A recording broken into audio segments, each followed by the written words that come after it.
Bonjour à tous. Alors, exceptionnellement, c'est pas tout le temps où on sort de nos lieux d'activité et on se retrouve dans le véritable temple, la véritable maison de Dieu, c'est-à-dire la nature.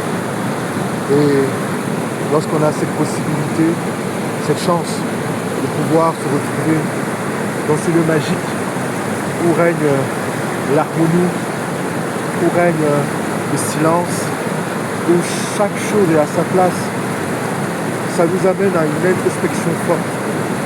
Ça nous amène à comprendre que des fois, c'est nous qui amenons le bruit dans nos vies.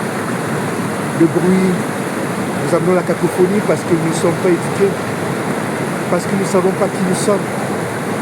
Et donc cela crée du tumulte à l'intérieur de nous. Nous n'avons pas souvent la capacité ou la sagesse de traverser les épreuves qui nous viennent vers nous, nous chercher, qui nous fait comprendre que nous avons quelque chose de précieux, et que nous devons vivre avec. Alors, la nature, en tout cas, quand tu as la chance de voir de l'eau qui descend d'une montagne, tu te rends compte que par rapport à cette immensité que la montagne, tu n'es rien. Tu es un tout petit, tu es une petite fourmi. C'est quand même dans ta vie, par rapport à ce que tu es, c'est comme une fourmi. Personne n'est important, nous devons être ensemble une force. Et pour ça, nous devons étudier, nous devons nous élever, nous devons aller au sommet de la montagne intérieure, avoir la révélation de qui nous sommes, pour pouvoir, comme l'eau, descendre et abreuver la terre tout entière. Moi, j'aime cette idée que, quelle que soit la difficulté que l'on traverse, nous devons être forts. On doit s'enraciner dans ce que l'on est, dans ce qu'on pense être vrai. Nous devons nous dépasser.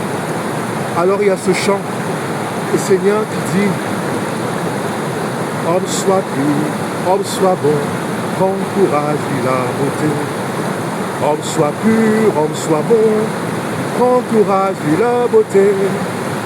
La vie est un chemin de montagne, la vie est un chemin de l'esprit. » Alors toi, qui traverses une épreuve, accroche-toi à ce que tu es à l'intérieur de toi. Ne transige pas par rapport à tes valeurs, par rapport à tes identités propres, par rapport à ton authenticité. Sois pur et vrai et mets ta confiance entre les mains de Dieu, entre les mains de l'Éternel qui te connaît mieux que toi-même et entre à son école pour justement accomplir l'œuvre de ta vie, c'est-à-dire te réaliser toi-même dans la beauté et la perfection. À bientôt!